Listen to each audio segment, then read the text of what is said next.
मुफ्ती शेख अदनान की एक TV programme में होने वाली गुफ्तगू की वीडियो सोशल मीडिया पर वायरल है, जिसमें सऊदी मुफ्ती ने तस्लीम किया है कि आइमाए अहले बैत अलैहिमुस्सलाम की अताअत वाजिब है और जो ये अताअत नहीं करता वो गुमराह है। प्रोग्राम के मेजबान ने जब मुफ्ती शेख अदनान की हैरान कुन गुफ्तगू सुनी तो बौखलाहट में कहा कि कहीं आप शिया तो नहीं हो गए। तफसील जानते हैं इस रिपोर्ट में। सऊदी अरब के मारूफ मुफ्ती शेख अदनान ने एक टीवी शो में इमाम हुसैन अलैहिस्सलाम से अकीदत और मोहब्बत का वाजगाफ इजहार किया। टॉक शो के मेजबान बुखला गए, लेकिन मुफ्ती शेख अदनान ने हक बयान करते हुए कहा, खुदा की कसम, जो कोई भी इमाम हुसैन अलैहिस्सलाम के कत्ल पर गमगीन ना हो वो गुमराह और मुनाफिक है।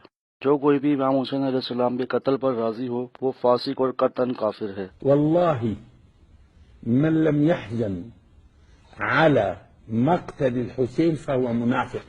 अल्लाहु अकबर। والذي لا إله إلا هو يسمع الناس. احنا ما عندنا تقية، ثم ما بيجوز تقية بهذا الشكل وملايين من الناس يشاهدوك. من لا يحزن على الحسين مقتله فهو ضال، ومن رضي بمقتله فهو فاسق وقد يكون كافرا. प्रोग्राम के मेजबान ने सवाल दोहराया कि अगर कोई शहादत इमाम हुसैन अलैहिस्सलाम पर गमगीन ना हो क्या वो काफिर है, जिस पर शेख अदनान ने जवाब दिया कि ये हुक्म शरीयत और दीन है। कोई इंसान रसूल खुदा के प्यारे कत्ल पर खुश नहीं हो सकता। जिसमें थोड़ा सा भी ईमान होगा वो इंसान जन्नत के सरदारों की शहादत पर गम जरूर मनाएगा। अइम्मतु शिया अल-इज़ाम اللي هم يقولون أئمتنا. نعم.